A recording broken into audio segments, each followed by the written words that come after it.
Bear to You by Sylvia Day Chapter 8 Part 3. Before listening, don't forget to like, share and subscribe. Thank you. I see. He brushed the backs of his fingers down my cheek. That's what you were talking about when you said your mom is stalking you. Yes, unfortunately. Okay, then. We'll take care of the phone after work before we head to the gym. It's safer for you to have one. And I want to be able to call you whenever I feel like it. I set down the quarter of my burger that I couldn't eat, and wiped my hands and mouth. That was delicious. Thank you. It was my pleasure. He leaned over me and pressed his lips briefly to mine. Do you need to use the washroom? Yes. I need my toothbrush from my purse, too.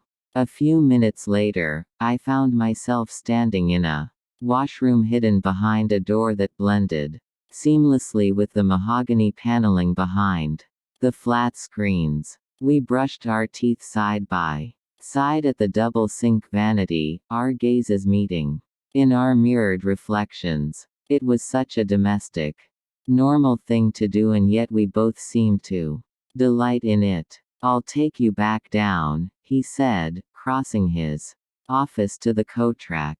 I followed him, but veered off when we reached his desk. I went to it and put my hand on the clear space in front of his chair. Is this where you are most of the day?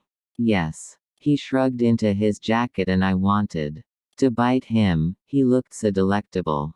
Instead, I hopped up to sit directly in front of his chair. According to my watch, I had 5 minutes. Barely enough time to get back to work, but still. I couldn't resist exercising my new rights.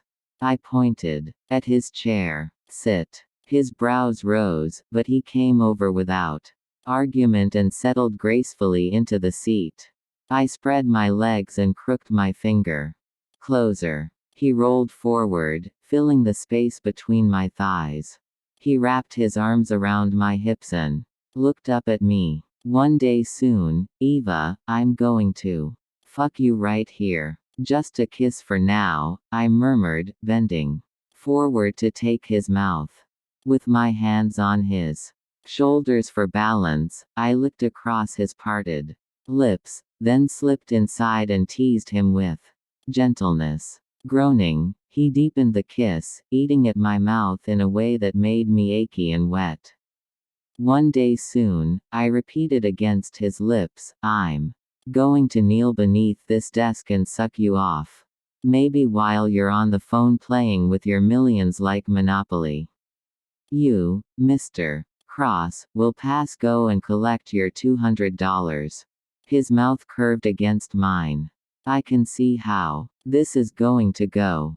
You're going to make me lose my mind coming everywhere I can in your tight, sexy body. Are you complaining? Angel, I'm salivating. I was bemused by the endearment, although I liked its sweetness. Angel. He hummed a soft assent and kissed me. I couldn't believe what a difference an hour made. I left Gideon's office in a completely different frame of mind than when I'd entered it. The feel of his hand at the small of my back made my body hum with anticipation rather than the misery I'd felt on the way in. I waved bye to Scott and smiled brightly at the unsmiling receptionist. I don't think she likes me, I told Gideon, as we waited for the elevator. Who? Your receptionist. He glanced over that way and the redhead beamed at him. Well, I murmured. She likes you. I guarantee her paychecks. My mouth curved. Yes, I'm sure that's what it is. It couldn't possibly have anything to do with you being the sexiest man alive. Am I now? He caged me to the wall and burned me with a searing gaze. I set my hands against his abdomen, licking my lower lip when I felt the hard ridges of muscle tighten under my touch. Just an observation. I like you. With his palms pressed flat to the wall on either side of my head, he lowered his mouth to mine and kissed me softly. I like you back. You do realize you're at work, don't you? What good is being the boss if you can't do what you want? When a car arrived, I ducked under Gideon's arm and slid into it. He prowled in after me, then circled me like a predator, sliding up behind me to pull me back against him. His hands pushed into my front pockets and splayed against my hip bones, keeping me tucked close.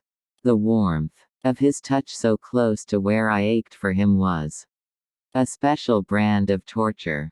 In retaliation, I wriggled my butt against him and smiled when he hissed out a breath and hardened. Behave, he admonished gruffly.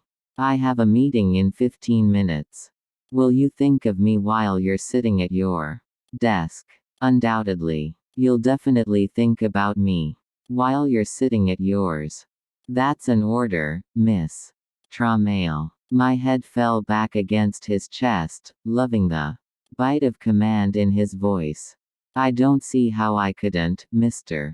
Cross, considering how I think of you everywhere else I go. He stepped out with me when we reached the 20th floor. Thank you for lunch. I think that's my line. I backed away. See you later, dark and dangerous. His brows rose at my nickname for him. 5 o'clock. Don't make me wait. One of the cars in the left bank of elevators arrived. Megumi stepped out and Gideon stepped in, his gaze locked with mine until the doors closed.